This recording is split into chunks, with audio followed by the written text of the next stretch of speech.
Mahatma Gandhi, Bhagat Singh, Potti Sreeramulu, Irom Sharmila, Anna Hazare, and now Sonam Wangchuk. The names change, the causes differ, but the method stays the same. Fasting as an act of protest, as a demand to be heard. From a few days to 16 long years, India's history is stitched with hunger strikes that have tugged at the conscience of a nation proud of resisting injustice through self-sacrifice. As Wangchuk's fast, undertaken in solidarity with the Cockroach Janta Party over alleged irregularities in the examination system, entered its 20th day on Friday, all eyes are on Delhi's Jantar Mantar, where hundreds gathered in support of him and the students fasting alongside him. It is a tradition that goes back to Mahatma Gandhi himself. Gandhi fasted many times over his life for causes ranging from religious unity to social reform.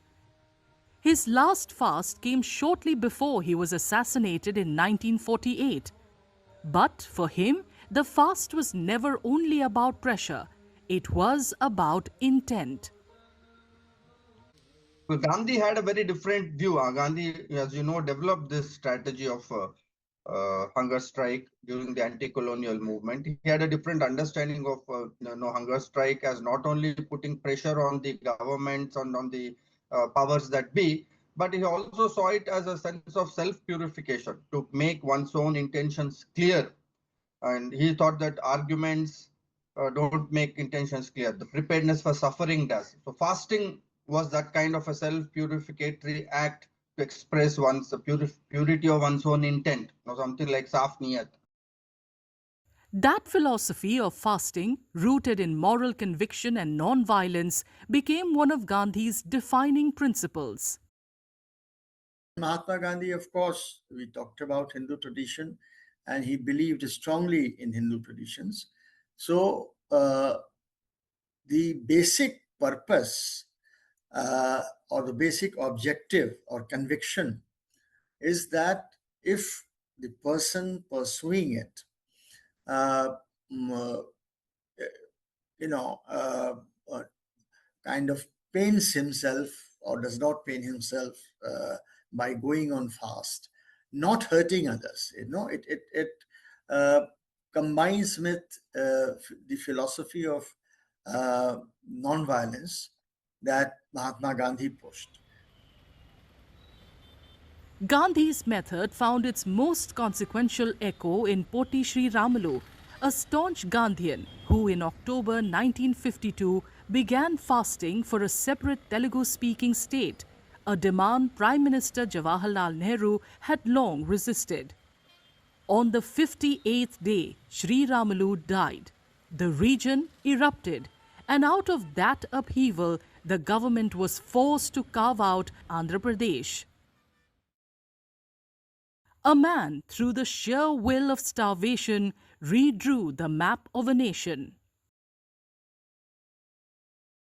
Trajectory, I think, that existed in Indian politics. Even in post-independence period, you have had very important hunger strike like 1956 formation of separate Andhra Pradesh state. Government considered the demand. Of course, after the person passed away, after that we have had a series of hunger strikes at local levels. At state level we have had hunger strikes where states positively responded because it built a kind of a moral pressure on the government.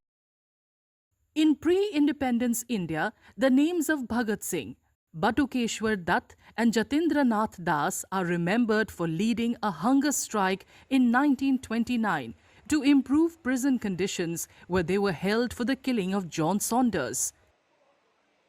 They demanded to be treated as political prisoners and demanded equality in food standards, clothing, toiletries and access to books and newspapers.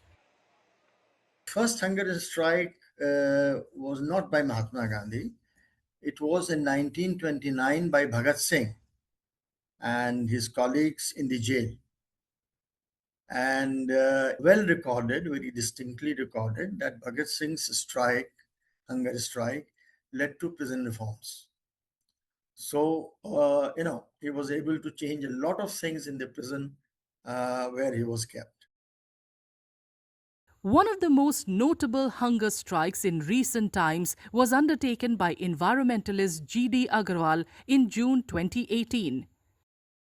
An IITian, Agrawal sat on several hunger strikes with demands to stop environmentally damaging projects and ensure the uninterrupted flow of the Ganga. After 111 days on fast, Agarwal died of starvation at the age of 86. Wangchuk should not die. That's the appeal from people across all age groups and social strata. The educator has vowed to stay alive until July 20th, the day the Cockroach Janata Party plans to march to Parliament, demanding Education Minister Dharmendra Pradhan's resignation and compensation for students who allegedly died by suicide amid exam irregularities.